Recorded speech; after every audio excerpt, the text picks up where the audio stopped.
Hi, team. Welcome to another conversation. John and I are here today to talk about competitive greatness. And it's a time where all of us have been so inspired by the Olympics and just the amount of fabulous that's happening. We're watching athletes who have devoted their life to really training. And how does that translate into our lives? And how do we take really the inspiration and the motivation to start to train for a life that really matters for us by winning our well-being? And John, you are such a competitor and full of winning strategies. So thank you for joining us today to talk about the power of competitive greatness.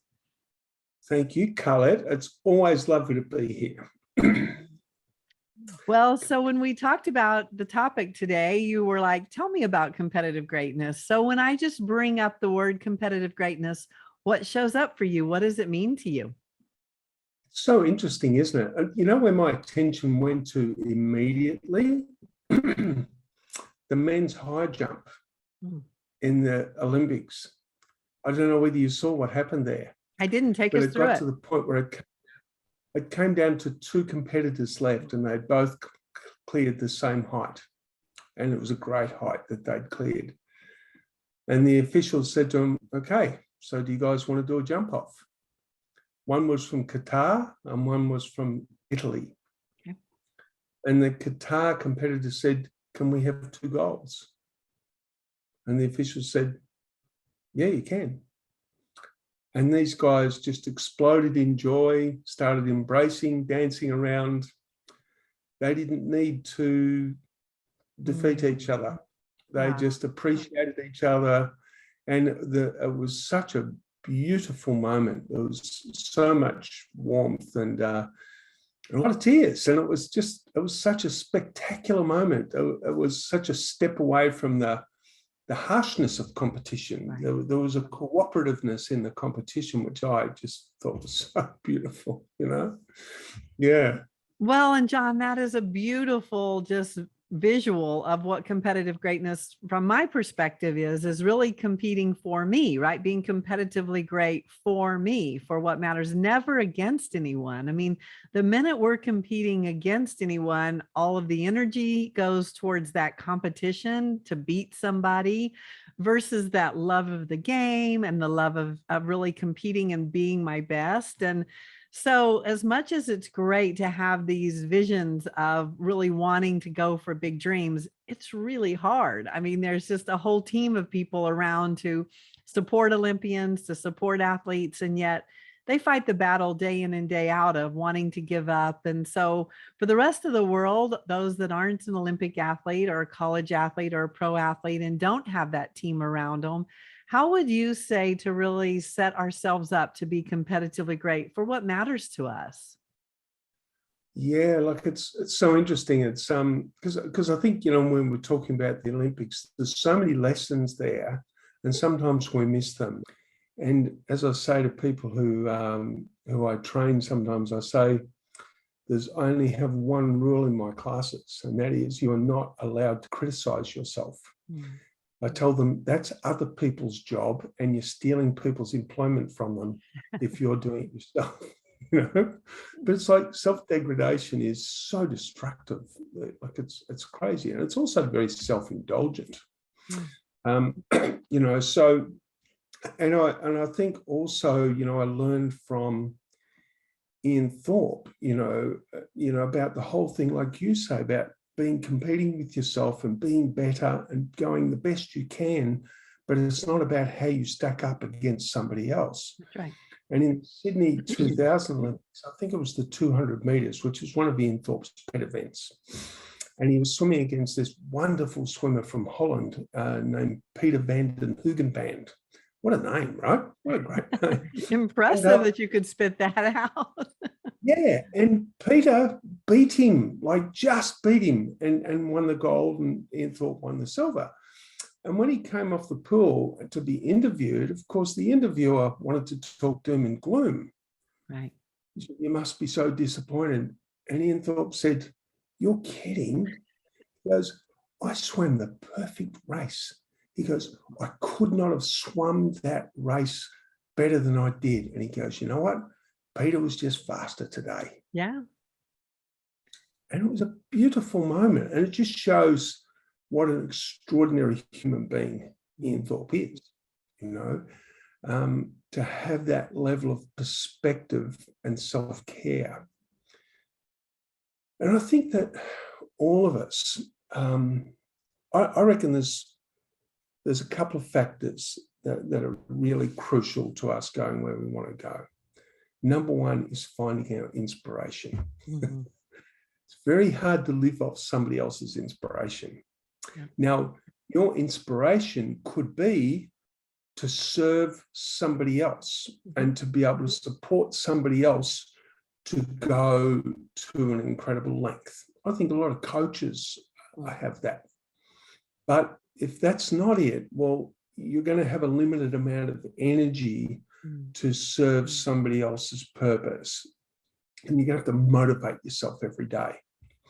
So what is your inspiration? And inspiration is always going to have something to do with improving life for at least one other person.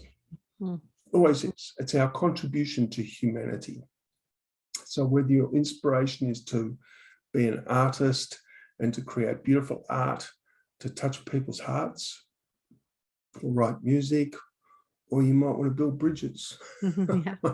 What it is, you know, but whatever your inspiration is, number one, follow that. The next part of it is gathering knowledge. We have to gather knowledge to get where we want to go, and gathering knowledge and finding good teachers is so important. Once the ship's sailing, there's two factors that we don't talk about very much.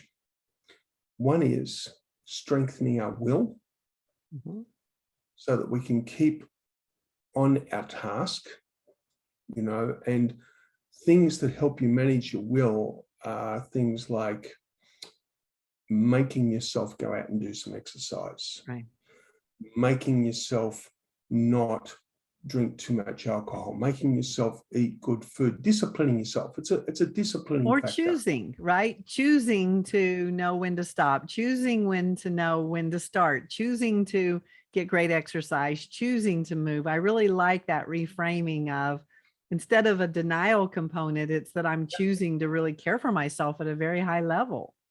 Yeah, and you're dead right. And it's like having some self-discipline is what strengthens your will. And then from there, using your will to manage your attention and directing your attention to the things that you want it to be on, and learning how to not have your attention dragged away by the things that are not helpful.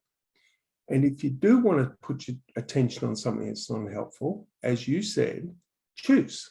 Yeah. Make a decision to do so. Don't allow it to be a circumstantial thing. And that's the real piece here. It's like, if we really want to, you know, build the building, we've got to put our attention on what we need to do. And then when we need to take a break, take a break. Taking a break's okay. Taking a break's good. Yeah. And, you know, people talk about work-life balance. I think that if you've found your passion and you're working on it 18 hours a day, that's okay. You're obviously loving your life. Right. You know what I mean? Very hard to work 18 hours a day when you're working on somebody else's passion. Exactly. And there's a key factor. Yeah. So that whole thing about finding a passion and learning how to use your will to direct your attention towards the steps you need to take to keep that unfolding. And that's where you create, you know, really, that's where you optimize and, I suppose, manifest the best of your creative potential. So, John, when I listen to those beautiful words of wisdom, I think about the tools that we have in sports life coaching. And one thing that we're really grounded in is the me, we component, me, we, in our world. So really that ability to start with me and understand finding my passion, anchoring in purpose, you know, choosing to be disciplined, choosing to be for me. That only takes us a certain place, right? Like, as you said it, it's like we've got to feel connected and that we Mhm. belong, that we're playing a small role in something bigger than ourselves. We can make ourself amazing and fabulous. And if we're not sharing it with anyone, we're not sharing our passion, we're not sharing our thoughts or any of that, it really has such a different impact. And so taking the me component, taking care of me, choosing what is really important to me so that I bring my best me, connect it to we, whether it's a team or one other person or an organization or mission or whatever it is, just that power of connecting to the we component. And then collectively, we connect to our world. And that world definition can be your community, your family. It's just notice that we start with me and we just keep growing our impact, our knowledge. And we take that time where we're really learning about ourselves, and then we're connecting with other people and learning, and then connecting with our world and learning, so that the impact and the influence and the inspiration just keeps growing. So I really love that visual of bringing in me, we, and the world. I think it's beautiful. And, there's another aspect to that too. And it's about handling discouragement. And I learned this from Harry Palmer, who created the Avatar materials. And it's one of the most brilliant things. It's called the discouragement exercise, because everybody can succumb to discouragement. Mhm. Discouragement can come because something doesn't work out, or because your ad doesn't draw the interest you thought it would, or people might want to put you down. There's all sorts of ways to get discouraged. Mhm. Sometimes even having a huge success, the next step is an opportunity to be discouraged, right? And so what Harry said is that if discouragement comes, then you've got to outdo it by at least 5 times. Hmm. And the way you outdo it is you find other people who are succeeding in the type of thing that you want to do and encourage them. Hmm. And so, what is really amazing, and I love this, and I do this quite a lot. I'll find a business that I think is doing amazing work. Like, for example, there's a store near me that sells heaps of organic produce and really interesting foods, and like it's a really, really good store, And so I got online one day and found their website, and I went to the contact section and I sent a message, and I just said, "Hi, I just want to tell you, I love going into your shop. It's an amazing store." And I said, when I was in there the other day, I was contemplating what it must have taken, because this is such a different business. You must have known it was going to work, but you must have feared that it wouldn't work. Hmm. And so to even just sign the lease that you've signed, which probably required personal guarantees, this thing that could have stolen everything that you'd saved in your life, to then go ahead and follow your dream and make this happen, I imagine there must have been some sleepless nights. And so I really want to honor you for your creativity and for your incredible courage and for your resilience and your endurance, and now for the contribution you make to this community, because it is profound. And I really felt all that in my heart. Yeah, So I yeah. sent that off. About 3 days later, I received a response that would have been at least 2,000 words. And I got the whole story back from this person, because nobody had ever approached them in that way. All they ever got was complaints, right? Right, right. And I got the whole story, and I sat here with tears rolling down my face. It was such an amazing story. And I felt so encouraged by what came back. Now, you're not always going to get stuff back, and that's fine. You're not doing it to get stuff back. You're doing it to encourage other people for doing good. And when you do it enough times, you shift out of your discouragement and you're on the road again, So thank you, Harry Palmer. It's an amazing tool. Well, and again, as I listen to you, I just think about that philanthropic component that we all want in our lives, to be champion givers and to be sports philanthropists, and think that it's a matter of giving money. And we can give hope instead of, or adding to it. We all have the ability to be champion givers, and just to be able, in fact, being inspired when we're feeling discouraged, instead of going into the discouragement, to actually go into being a champion giver and just start to notice, how can I give hope? How can I do this? And the minute the emphasis is on the hope, all of a sudden, of course, I start gaining the hope and start being inspired. And it's just such a beautiful training system for life, to be so Yeah. committed to that connection to other people. And just as I listen to you, that deep, deep caring, that authentic, I care about what's happened here. I care about the fact of, instead of just running in and getting whatever I need, the awareness of, and the mindfulness of what it took for every component to show up. And what a gift that would be if we just started to live that way, in awe of the fact that everybody is choosing to push through not wanting to get out of bed in the morning, or the difficulty of managing the family and the finances, and the just the constant things that are showing up that just tug us away from vision and dream and mission, and kind of just weigh us down into the Mhm. heaviness of the discouragement. And so, as we talk about competitive greatness, really that ability to be competitively great for us, and through our discouragement to give hope, to really anchor into the me, we, and world comment and thoughts about, how is that system aligned with me? And when you talk about the work-life balance, I really like to think about it as work-life alignment. And how can we align all components of everything we're doing to be really for me and for what matters to me and my world and my family? So let's just talk about the gift of being for ourselves, me, for we, the people that we're around, and for our world. What's been your experience in really connecting on that level? Yeah, I think that sometimes for me, that for us to give the best gifts we can to the world, it means we have to be selfish, Mm. because we do need to just say, hey, everybody, get lost. I got stuff I got to do here, Yeah. and be a little focused. And I think you just look at Apple right now. Mm. Steve Jobs, arguably one of the most self-centered human beings on the planet. But look what he did. Mhm. You know what I mean?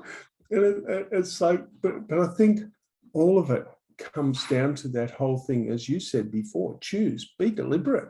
Yeah. And sometimes we do have to say to everybody, hey, don't depend on me right now. I'm Right. doing something else. And it's not because you're hiding in the corner playing computer games, you're actually creating. Right. And I think that's the thing that we all forget as human beings, we're always creating, always. And the question we need to ask ourselves, are we creating what we prefer? Yeah. You know? Are we and, creating what we want and the life we want and the relationships we want? Or are we creating something that's not so fabulous? Thank you. and it's like, really, those times when the whole thing when you've got a lot of hard work that you've got to do, and you've got bound to mount on something, and so you start going to bed early, and you don't Right. sit up and watch television with your partner, and you start getting out of bed early and going training instead of lying in bed with your partner, or those sorts of things, or going out celebrating something with your mates. Sometimes, putting our focus down and being disciplined and saying to everybody, you're not going to see me for 3 months. I've got something to do here. I think that, because you can't care for others if you don't care for yourself.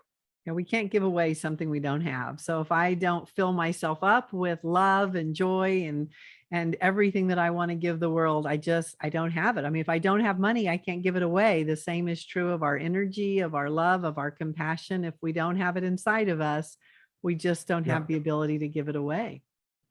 yeah, exactly. And some people poo-poo various life things, but whatever it is that you need to do to recharge your juice, get your joy back, get yourself laughing again, it's all fine. Yeah. That's, and then we can really contribute. It's funny because it's a cliche, but if you take the I out of illness and replace it with we, you've got wellness. And it's it's very simple. It's very, very simple. Although, somebody sent me a meme once that I thought was just brilliant. It was so clever because it said there is no I in team, but there appears to be 5 of them in individual brilliance.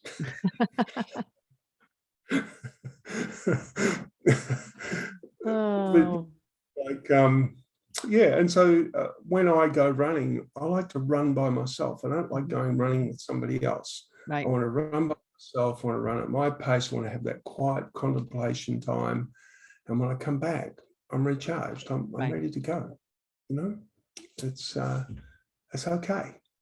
Well, that's really that gift of well-being, is that it's very personalized. I mean, we really have to understand, what does it take for me to be my best? And I've got to have the courage to, number one, figure it out, and number two, stand up for it, and just to be for me and let everyone know in a grace-filled way, in a kind way. Again, we don't have to deliver any of this in a negative or hurtful way. There's so many ways to just the gift of communication and the gift of letting people be on our team with us on this journey. Instead of the isolation, it's like, hey, support me by doing this, or support me by, not needing me for a week, or support me by this, instead of just, thinking that we've got to cut ourselves off, because that can get really lonely too, depending on whatever we need.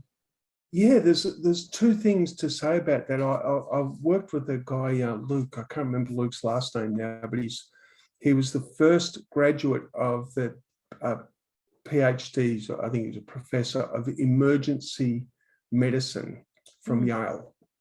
And he's the guy that if ever there's a major disaster somewhere in the world, they go and find him wherever he is. And I know that he was lecturing at Auckland University for some time. He's American. And they just pick him up and go and drop him in the center of it, like the Haiti earthquake, for example. And it's his job to assess the situation and work out what's needed. And he said to me, one of the things I learned was that the golden rule that everybody quotes is one of the most destructive things on the planet. And I said, what do you mean? And he said, well, the golden rule is do unto others as you would have them do unto you. And he said, there's cultural differences. He said, we follow the platinum rule. And the platinum rule is do unto others as they would have you do unto them. So we're going to seek to understand others, and deliver our service in that way.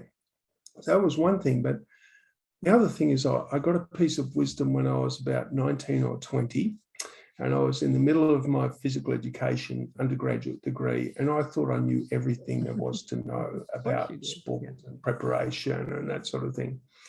And I was chatting to a fellow who was probably 34, 35. So in my books, he was old. And he had won many Australian titles in surf lifesaving, paddling Malibu boards and longboards. And he was a genius. His knowledge of the surf was incredible. And I was trying to talk to him about sports nutrition.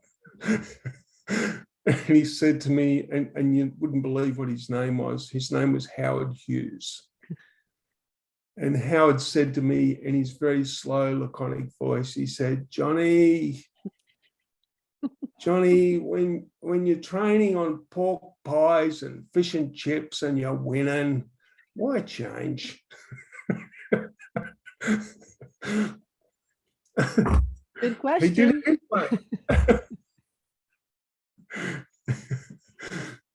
Yes, it's amazing, isn't it? But he achieved greatness that nobody else probably will never be taken away. He won that many titles, and he did it his way. I'd say he did it based in love, right? He was loving everything that he was doing. So he wasn't having to counter it with needing more of this or more of that. He just was so in the flow of just the joy of doing what he loves to do. And wouldn't that be a gift if that's where we all started living?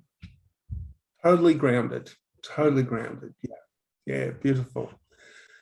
Yes, there's so many lessons, and you look at some of those amazing athletes, and then you look at one of the things I loved was that competition between Ariane Titmus and Katie Ledecky at the Olympics. Mm-hmm. And Ariane Titmus defeated Katie Ledecky this time in the 400 and 200, but Katie then went on and won the 800 and the 1500.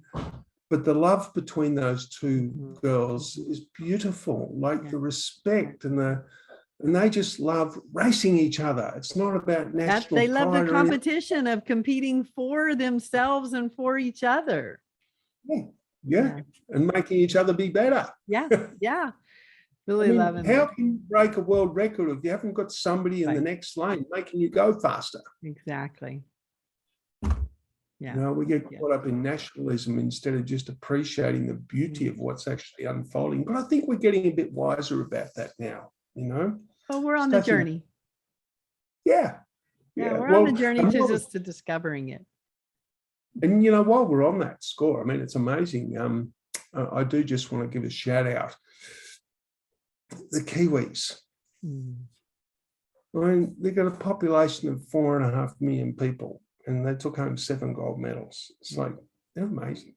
We just celebrate them. Little victory dance, baby, because, they're near and dear to my heart. I just love, love, love them. And if you want to talk about people who are competitively great, anchored in faith, they've just been that gift to me in terms of really giving me the gift of true well-being. They live it, they give it, they're relationship oriented. They're just the kindest, most gracious and competitive people. What a beautiful combination. And they're constantly competing for greatness, for whatever matters to them. And it is a beautiful, beautiful system.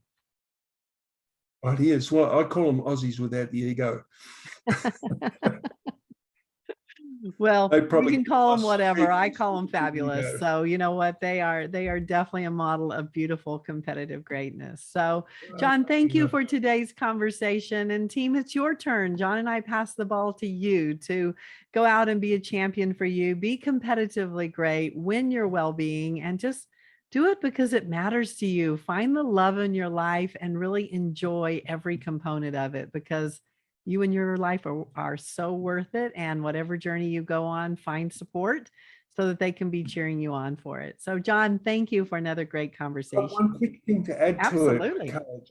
You stimulated me there. I think one of the key things here for the ongoing competitive greatness is that when you have your wins, celebrate them, regain your humility, and go again. Well, there you go, team. Now you get to celebrate and regain your humility. And so, John, thank you for just the gift of you. You are definitely a gift of competitive greatness and a joy to be on the journey with you. Thanks, Carlette. Wonderful. Take care, everybody.